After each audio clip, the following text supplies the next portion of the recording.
মাছগুলো ভাজা ভাজা করব। মাছগুলো উল্টায় পাল্টায় নিচ্ছি, এখন নামিয়ে নিব। তরকারি রান্না করব, পেঁয়াজ কাঁচামরিচ সরিষা তেল দিয়ে দিচ্ছি। এখন সামান্য পরিমাণে লবণ দিয়ে দিব।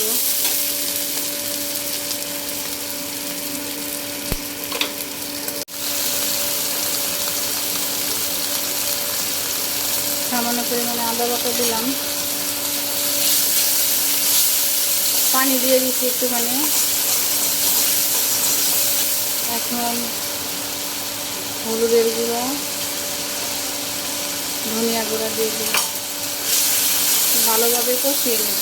মূলাগুলো দিয়ে দিচ্ছি, এখন ডেকে দিব। ভালোভাবে কষিয়ে নিচ্ছি, এখন ঝোল দিয়ে দিচ্ছি, মাছগুলো দিয়ে দিব।